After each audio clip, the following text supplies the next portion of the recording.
Bismillahirrahmanirrahim. Assalamualaikum warahmatullahi wabarakatuh. Berjumpa lagi dengan saya Bairi Cahyono di UbaidC Channel. Materi kali ini adalah tentang akhlak dalam berkeluarga, yang mana ini merupakan salah satu materi dari rentetan mata kuliah ibadah akhlak muamalah. Sebelum kita membahas lebih lanjut tentang akhlak keluarga, mari kita mulai dengan bersama membaca basmalah. Bismillahirrahmanirrahim. Akhlak dalam berkeluarga. Dalam akhlak berkeluarga, di situ tuh ada urgensi keluarga dalam hidup manusia. Apa sih pentingnya keluarga bagi kehidupan manusia? Kemudian akhlak suami istri, akhlak orang tua terhadap anak, akhlak anak terhadap orang tua, membangun keluarga sakinah, larangan kekerasan dalam rumah tangga. Mungkin ini materi yang akan kita bahas kali ini. Ada kurang lebih 1, 2, 3, 4, 5, 6, ada 6 materi. Pengertian keluarga. Ya, pengertian keluarga. Apa sih yang dimaksud dengan keluarga itu sendiri? Keluarga itu sendiri adalah kelompok orang yang mempunyai hubungan darah atau perkawinan. Keluarga adalah bagian dari masyarakat dan keluarga itulah yang akan mewarnai masyarakat. Masyarakat yang akan mewarnai negara kita. Jadi keluarga adalah masyarakat terkecil lah, yang mana keluarga-keluarga itu kalau berkumpul akan menjadi sebuah masyarakat. Masyarakat itu ketika berkumpul banyak akan menjadi sebuah negara. Akhlak suami istri. Jadi kita bahas terlebih dahulu akhlak suami istri. Meskipun ini teman-teman masih mahasiswa mungkin ya, atau ada yang sudah nikah.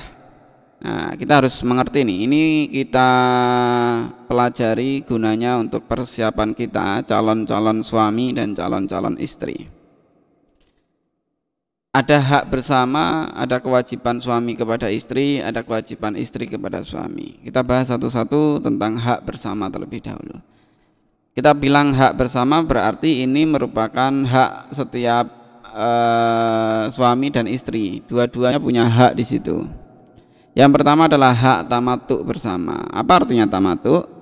Tamatuk ini mungkin kita sering dengar ketika penjelasan haji. Namun tamatuk di sini artinya adalah hak untuk mendapatkan kebahagiaan. Jadi si suami berhak untuk mendapatkan kebahagiaan dalam rumah tangga.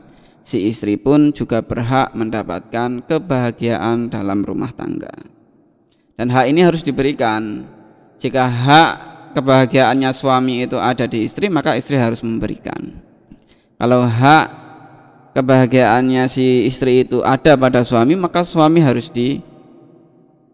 memberikan. Contoh misalkan, kebahagiaannya istri itu kalau bisa shopping, kalau bisa belanja barang-barang keperluannya, belanja make up, check out Shopee, itu kebahagiaannya istri mungkin itu.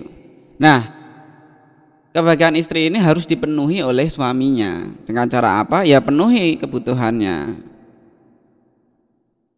Jika si istri sudah memasukkan barang-barang dalam keranjangnya, maka di akhir bulan tugas suami mengcheck outkannya, membayarnya.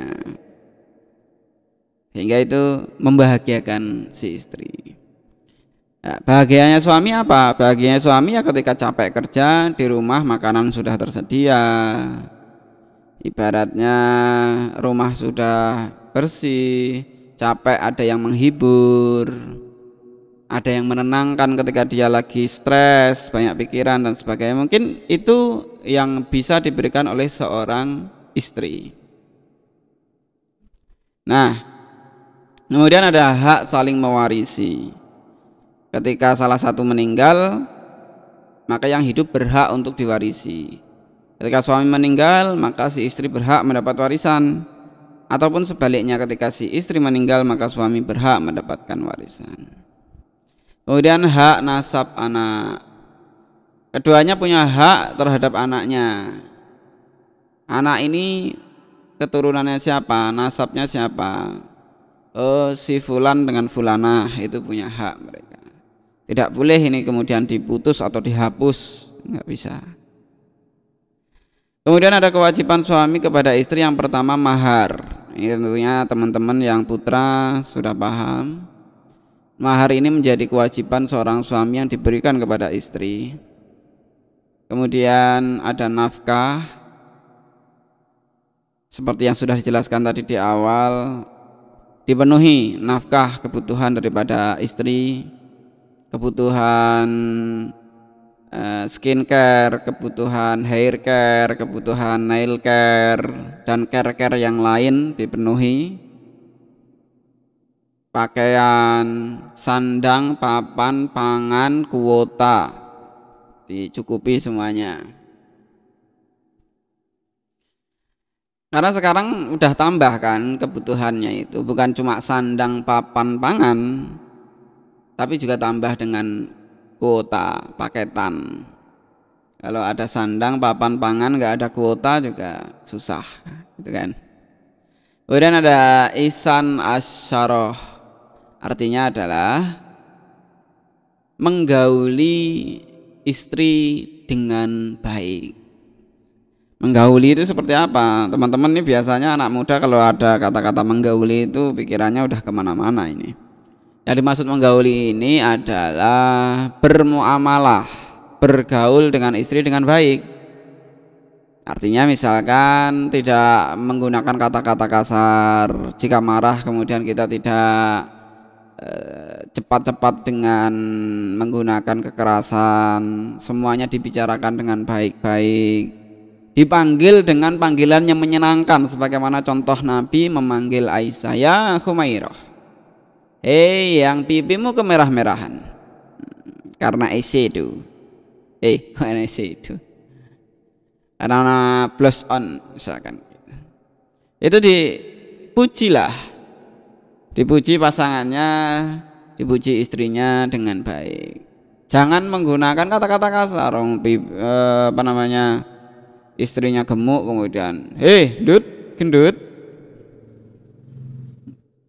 Tapi mungkin gendut itu menjadi konotasi definisinya mungkin sudah mulai berubah ya, konotasinya jadi bergeser ya. Kalau dulu kan katain gendut itu marah, kalau sekarang gendut itu kayak gemas gitu.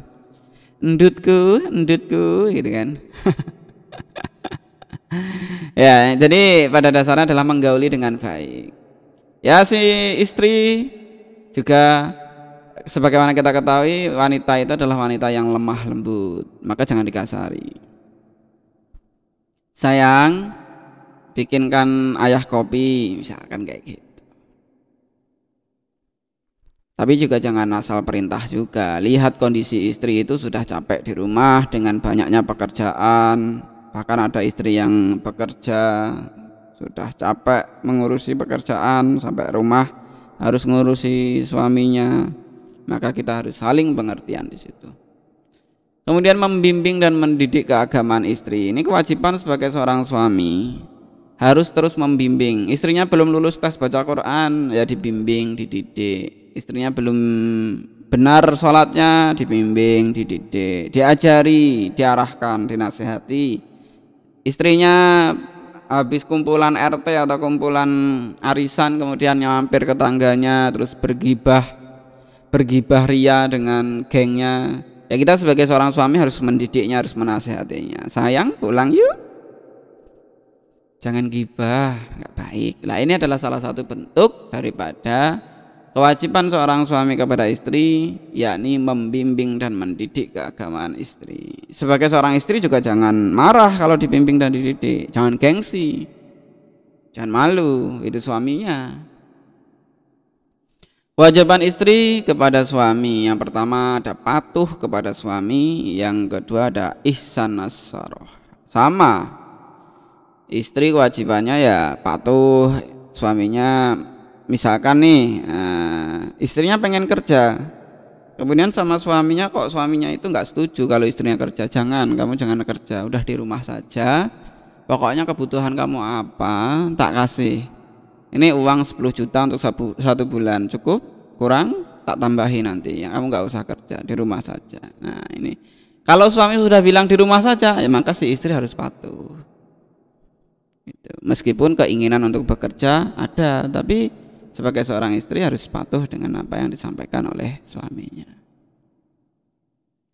Isyan asyarah tadi sudah saya sampaikan, menggauli suaminya dengan baik. Ya kalau suaminya capek kerja, pulang, lagi stres, kayaknya kok pikirannya banyak, tanpa diperintah, tanpa diminta, ya istri segera apalah, membawakan tasnya, melepaskan bajunya, membuatkan teh hangat mungkin.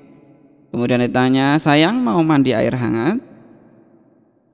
Saya godokkan terlebih dahulu, misalkan kayak gitu. Ini adalah menggauli dengan baik, dengan bahasa yang bagus, yang halus, yang tidak menyakiti.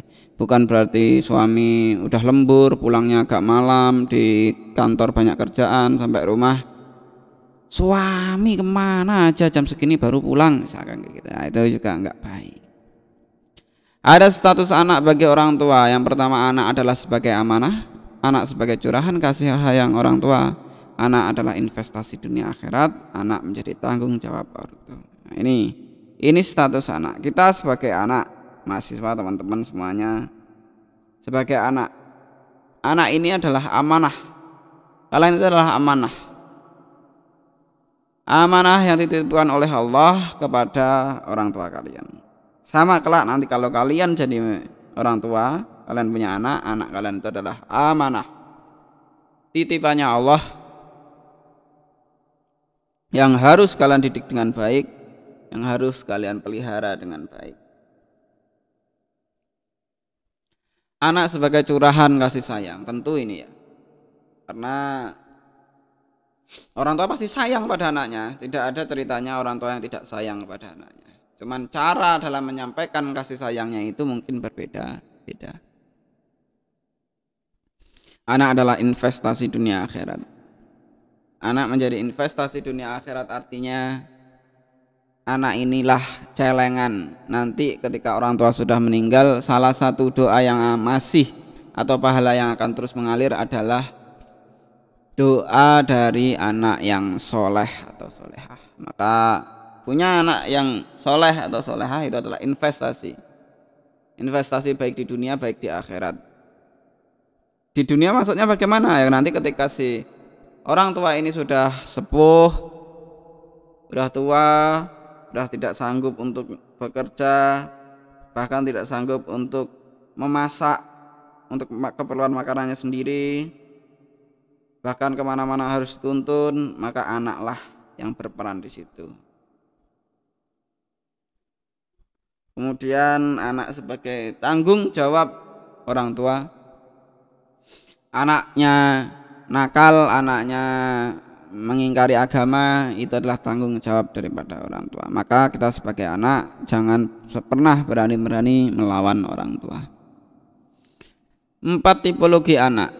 Yang pertama, anak sebagai perhiasan hidup dijelaskan dalam Quran surat Al-Kahfi ayat 46, al-malu wal banuna zinatul hayatid dunya. Harta dan anak-anakmu ini adalah perhiasan dunia, perhiasan kehidupan dunia. Wal baqiyatus sholihatu, dan keturunan anak-anak yang soleh, khairun inda rabbika, itu lebih baik dari bagi Tuhanmu. Anak sebagai ujian dijelaskan dalam Quran surat Al-Anfal ayat 28. Wa'lamu, ketahuilah bahasanya annama amwalukum, bahasanya hartamu, wa auladukum, dan anak-anakmu, keturunan-keturunanmu, fitnatun, akan menjadi fitnah, wa anallaha indahu, dan bahasanya Allah itu baginya ajrun azim. Anak sebagai musuh. Anak itu juga kadang bisa jadi musuh. Berapa banyak anak yang berani melawan orang tuanya. Contohnya siapa? Ada dijelaskan. Contohnya anaknya Nabi Nuh, yang dia tidak mau mengikuti ayahnya, tapi dia justru membela kaum kafir. Ya ayyuhalladzina amanu inna min azwajikum wa auladikum aduwwal lakum. Hei orang-orang yang beriman, ketahuilah bahwasanya di antara istri-istrimu dan anak-anakmu itu akan ada yang menjadi musuh bagimu. Nah, ini dijelaskan. Banyak kan ini anaknya bapaknya soleh, ibunya solehah, rajin ke masjid, anaknya tukang mabuk, nggak mau nurut dengan bapaknya, ibunya dan sebagainya. Itu bukan salah bapaknya, ya salah satunya anak emang seperti itu, ada yang seperti itu. Bagaimana kita sebagai orang tua meresponnya? Anak sebagai qurrata a'yun, walladzina yaquluna rabbana hab lana min azwajina wa dzurriyyatina qurrata a'yun. Artinya akan menjadi keturunan yang mengerjakan ketaatan kepada Allah dan akan menyenangkan orang tua dengan bakti dan pelayanannya. Jadi kalau anaknya soleh ataupun soleh, dia akan soleh ataupun solehah, dia akan patuh mengerjakan perintah-perintahnya Allah dan berbakti kepada orang tua. Pendidikan Luqmanul Hakim, Quran surat Luqman ayat 12 sampai 19. Nanti dibuka Al-Qur'annya, dicek Quran surat Luqman ayat 12 sampai 19. Wa qala Luqmanu libnihi wa huwa qala Luqmanu libnihi wa huwa ya'izuhu ya bunayya la tusyrik billah. Dan ingatlah, ketahuilah ketika Luqman mengatakan kepada anaknya, wahai anakku, jangan sekali-sekali kamu menyekutukan Tuhanmu, menyekutukan Allah. Ini dijelaskan nih konsep dasarnya. Yang pertama adalah ketauhidan, akidah, jelas. Dilanjutkan ayat ke-14-nya, wa wasainal insana biwalidayhi hamalathu ummuhu wahnan ala wahni wa fisaluhu fi amaini anishkurli waliwalidayk ilayyal masir. Dan kami perintahkan kepada manusia agar berbuat baik kepada kedua orang tuanya. Ibunya telah mengandungnya dalam keadaan lemah dan bertambah-tambah dan menyapihnya dalam usia 2 tahun. Bersyukurlah kepadaku dan kepada kedua orang tuamu, hanya kepada aku kamu kembali. Ini ibadah. Dan coba nanti dibaca sendiri, dibuka, ditelaah, dianalisis.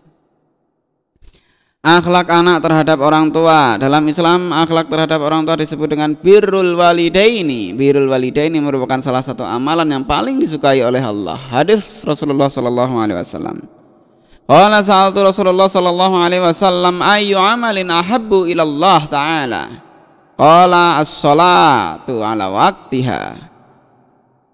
Ditanya Rasulullah oleh sahabat, ya Rasul, kasih tahu kepada kami apa sih amalan yang dicintai oleh Allah? Rasul menjawab, as-sholatu ala waktiha, sholat tepat pada waktunya. Sholat subuh ya subuh, jangan digandeng dengan duha. Sholat zuhur ya pas zuhur, jangan dipepet-pepetin dengan asar. Wa birrul walidaini, dan berbakti kepada orang tua. Wal jihadu fi sabilillah, dan jihad di jalan Allah azza wa jalla. Kedudukan birrul walidaini, perintah ihsan kepada ibu bapak diletakkan oleh Allah dalam Al-Qur'an setelah perintah beribadah kepadanya. Cek surat Al-Baqarah ayat 83, dicek sendiri nanti, dicatat, ditulis di kolom diskusi sebagai tugas, atau nanti saya kasih kolom tugas sendiri. Allah berwasiat kepada semua manusia. Quran surat Al-Ankabut ayat 8. Allah meletakkan perintah berterima kasih kepada ibu bapak langsung sesudah perintah berterima kasih kepada Allah. Birrul walidaini nomor 2 setelah sholat tepat waktu pada waktunya. Uququl walidaini sebagai dosa besar, membangkang atau berani atau melawan daripada orang tua itu termasuk dosa besar. Ridha Allah ada pada ridha orang tua. Ridallahu fi ridal walidaini. Ridha Allah itu ada di ridha orang tua. Membangun keluarga sakinah. Berdasarkan hadis Nabi Shallallahu Alaihi Wasallam, memiliki kecenderungan terhadap agama. Cari yang kalian itu yang cenderung kepada agamanya. Saling menghormati dan menyayangi. Hormati, sayangi. Sederhana dalam berbelanja nih. Wasiat kepada calon-calon istri. sederhana dalam belanja, jangan berlebih-lebihan. Taulah pemasukan suaminya itu berapa. Santun dalam bergaul, selalu introspeksi diri. Tanda-tanda KDRT.